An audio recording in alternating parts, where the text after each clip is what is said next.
Henry Alline, minister, evangelist, and writer, who became known as the Apostle of Nova Scotia. Born at Newport, Rhode Island, he became a New England planter and served as an itinerant preacher throughout Maritime Canada and Northeastern New England from 1776 to 1784. His ministry coincided with the Second Great Awakening period, and he became the leader of the New Light movement in the Maritimes. Later in life he caught the attention of renowned theologian John Wesley.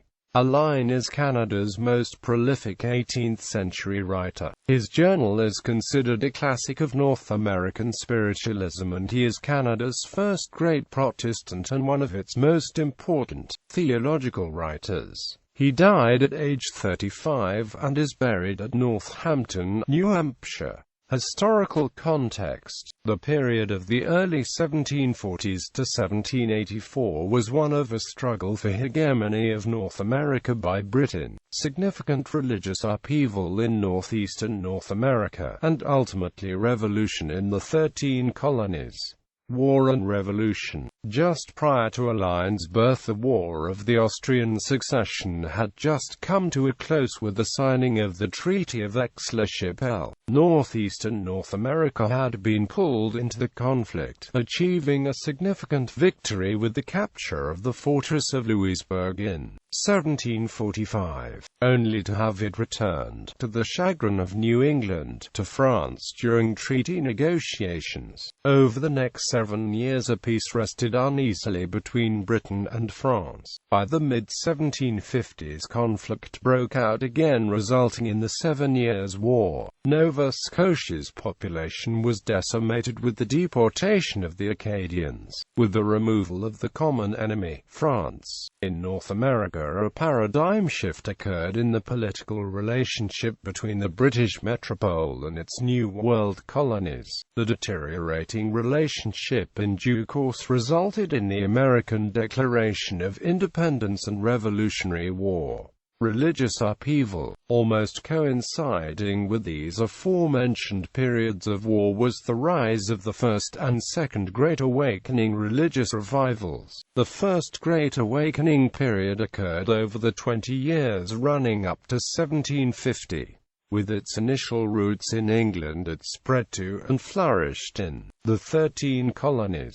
Under the Awakening, evangelical ministers came to the fore with the sermons and teachings that elicited an emotional response over the intellectual. Church gatherings became more participatory, moving to a development of more democratic churches. The Awakening, although affecting a broad cross-section of American society at the time, had its greatest influence on church leaders, the educated and the elite. It is thought the democratizing ways of the movement influenced the populace, leading them eventually to throw off the colonial shackles. The Second Great Awakening began in the last quarter of the 18th century, with its influence still felt into the 1840s. Developed in the later part of this period, this second period of evangelicalism heavily influenced the mid to lower levels of society. The movement generally advocated the individual can and must have a direct relationship with God, and that all people were able to be saved. For those people living in New England, this was counter to the Calvinism, with its idea that only a preordained elected few would be saved. The Awakening's new ideas caused the newborn faithful to shun vices and evil pastimes, to live more personally within the Christian ethic. Early life. Henry was born in Newport, Rhode Island, the second child of 8, to William Alline and Rebecca Clark. Here he lived and attended school until the age of 12. By his own account, he was an advanced student. His religious education began at this time, receiving instruction at school, within the church, as well as at home. At about the age of 8 he appears to have had his first religious experience, although not fully aware of its nature at the time. The event placed him in a state of terror and drove him to seek out a fuller understanding of Christian theology. After the deportation of the Acadians, Nova Scotia's fine farmland lands in the Bay of Fundy region remained empty, and in an effort to repopulate the country, the British government offered the recently vacated lands in grant to Protestants who wished to move to the colony. William Alline took up the offer and arrived in the fall of 1760, taking up his land grant in Falmouth, Nova Scotia. With the family's move, Henry's formal education came to an end. Life in the new land was hard and uncertain. They had left behind a vibrant town and warm, comfortable home to replace it with a tent and food shortages. The new planter townships lacked churches, schools, and other infrastructure familiar in the towns they had left behind in New England. The townships remained isolated, connected to the outside world by narrow paths through the forest and ships along the coast. For the first few years, as Britain and France remained at war, threats of attack by France's allies, the Micmac, remained a possibility. The government in Halifax also soon began to break its promises. The planters had initially been promised the township governance model would be allowed in the new colony, but this was soon overturned for a centralized governance model based in Halifax. This created a minor crisis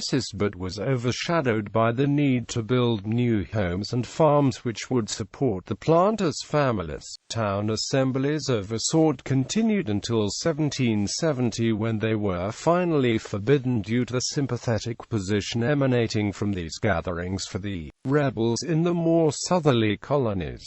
As a young man by this time, Alline is likely to have participated in the assemblies. This, along with other factors, would lead the planters to question where their loyalties lay, with the British or the Brethren in the 13 colonies. Alline appears to have been a product of his time over this period up to 1776.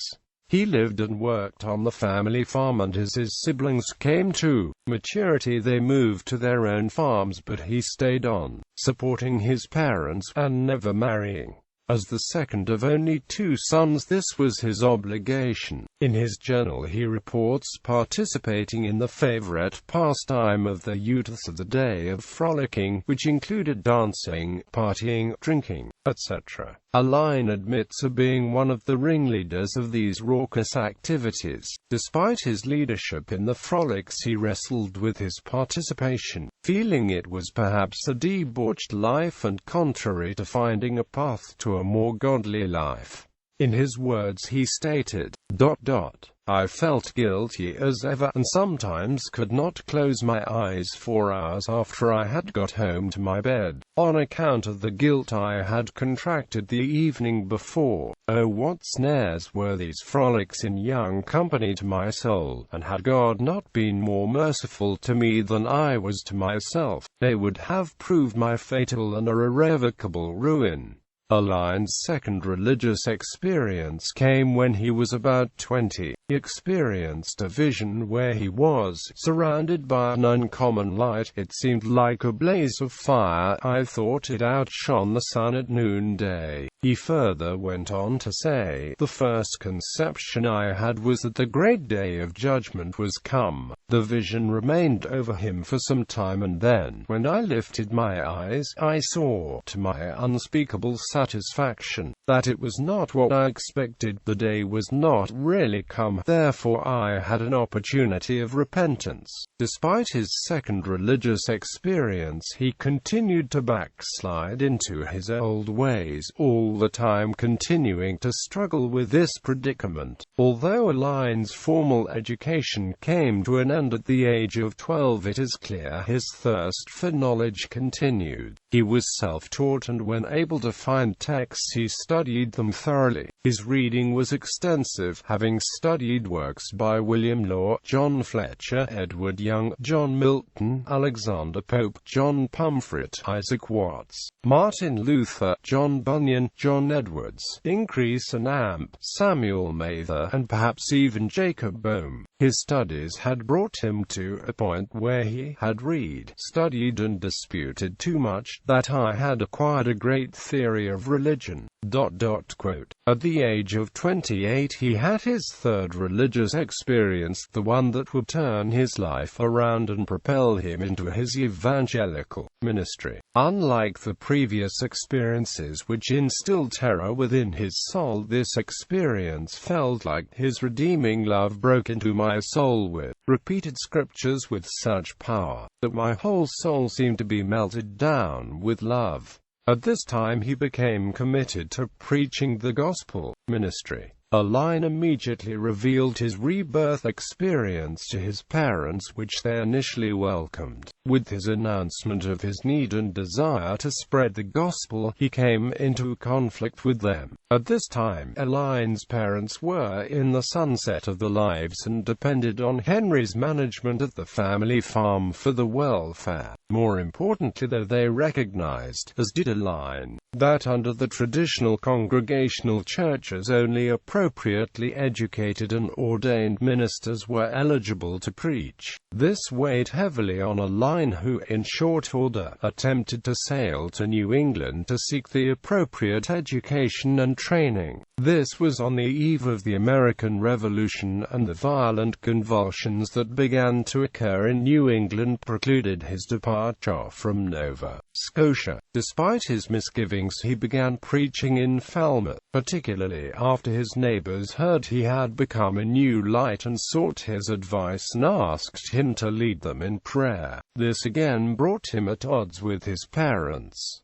They were known to walk out of churches where he began to preach. In 1776 he began preaching at Newport, the township adjacent to Falmouth. His reputation as a gifted spiritual speaker spread, and soon crowds were flocking to Falmouth to hear him. That same year, both Falmouth and Newport formed churches with his assistance. These churches were anti-Calvinist in nature and generally rejected traditional congregationalism. By 1777, Alline finally broke from his parents and pursues his evangelical ministry on a full-time basis. In 1778, the Horton, Cornwallis townships sought his assistance to establish a Baptist church. This church was the first Baptist church in Canada. The following year, this church, along with the Falmouth and Newport New Light churches, ordained him. This act removed one of Alline's perceived impediments to his right to preach. Interestingly, despite Alline's assistance in establishing the Horton, Cornwallis Baptist Church, over a dispute concerning the proper mode of baptism, denied him fellowship. Until 1783, Alline traveled extensively throughout the planter-settled areas of Nova Scotia, the St. John River Valley, and the Shinyato area. His effort to reach the people was Herculean, traveling mostly by foot and at times on horseback to reach every possible hamlet. His ministry was hugely successful, drawing the attention and grudging admiration of even those who opposed him, such as Simeon Perkins of Liverpool, who stated, "Never did I behold such an appearance of the Spirit of God moving upon the people." Since the time of the great religious stir in New England many years ago, despite his success, he was not accepted by all he encountered. Opposition rose against him from those who thought he was a destabilizing factor to the social order of the day, primarily government representatives in Halifax, as well as the Anglican clergy, who were fully integrated into the governmental power structure. Ministers of various other Protestant sects also opposed him on theological grounds. The New Light's jettisoning of an educated and properly ordained ministry, and assuredly the loss of parishioners, which eroded both tithing flows and the clergy's status within their community hierarchy. Throughout this period, Alline established 7 additional churches and composed his many hymns, pamphlets, sermons, personal journal, and 2 major theological works. The frantic pace which Alline imposed upon himself weakened his health and allowed the rapid advance of tuberculosis. Even so, in 1783 he decided to travel to New England to spread his new light ideas to his former brethren. His ministry that lasted until February 1784, when he finally succumbed to his illness. Death. Alline fell mortally ill the last week of January 1784, while preaching at Northampton, New Hampshire. The Reverend David McClure, a Calvinist minister, and his family took him into the home and provided him with whatever comforts they could extend to a dying man. On February 2, he died of complications arising from tuberculosis. McClure and his church arranged for Alline's burial in their own church burying ground. The epitaph they had cut into his tombstone reads, "He was a burning and shining light, and was justly esteemed the Apostle of Nova Scotia." Theology. Alline's new light ideas moved away from, but did not fully abandon, its Congregationalist antecedents. Although he was anti-Calvinist on many points, he sought a renewal of the belief, moving it back to the church of earlier times. The Congregationalist church had by the early 18th century become the established religion of New England, enjoying its position and perks within society, and generally hardened its position with regard to the preordained few. It had lost its lay orientation and spiritual radicalism. The church needed to be returned to the people, and thus Alline moved to find the church's earlier, purer form. He rejected the power structures in the church, its idea of predestination, and many of its traditions and ceremonial practices. He may have been the first North American evangelical to argue the case against predestination. The new teaching revealed that all people have free will and therefore can be reborn into a personal relationship with God. He portrayed an eternally loving God was waiting for those chose to take the right path. These ideas were heavily influenced by earlier writers such as William Law. Alline wrote and espoused many sound ideas, whereas others moved into the realm of mysticism and some were simply convoluted. He taught that the souls of all humankind are emanations from the same spirit, that these spirits along with the angels had lived in a paradise with God.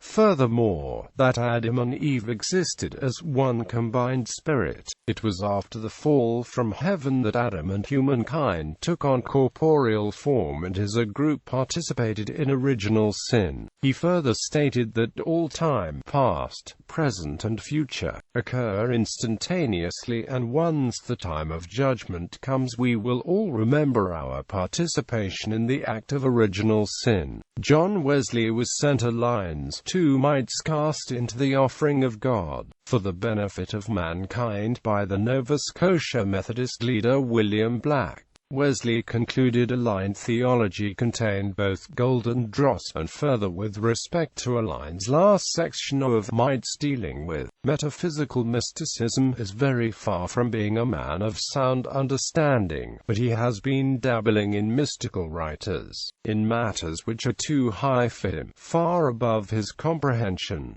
I dare not waste my time upon such miserable jargon. The success of Alline's theology in part clearly arose from his charismatic personality and oratorical gift which drew people to his cause. Beyond this, he was able to speak to the planter populace's spiritual and political lives. The planters had fallen into a melancholy due to their isolation on a colonial frontier and being marginalized in the conflict arising in Nova Scotia's sister colonies.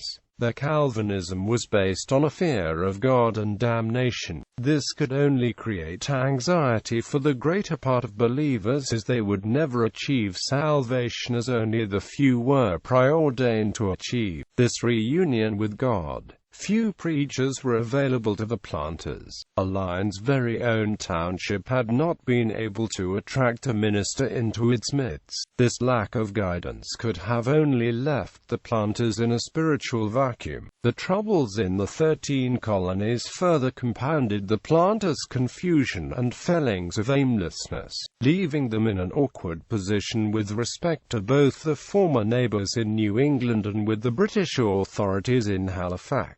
With Alline's theology based on the eternal love of God and the ability of all people, male or female, high or low-born, to achieve salvation, a path forward was perhaps available. This new radical idea instilled in the planters a new feeling of identity and security. It pointed the way out of the spiritual malaise and showed them a path whereby they could achieve a non-conformist loyalty to the British authority, yet still be viewed by the New England neighbors as standing apart from the British. By default they had found a neutrality of sorts and also began the process of creating a maritime identity. Legacy. Though he made many converts to his religious ideas, the Alline splintered into many competing new light sects after his death. Some of these were Pansonites, Chipmanites, Kinsmanites, Blackites, Welshites, Hammonites, Palmerites, Brookites, Pearlites, and Burpites, and a few even turned to the Anabaptist belief. Most of these sects disappeared as quickly as they appeared, with the followers eventually merging with either Wesleyan,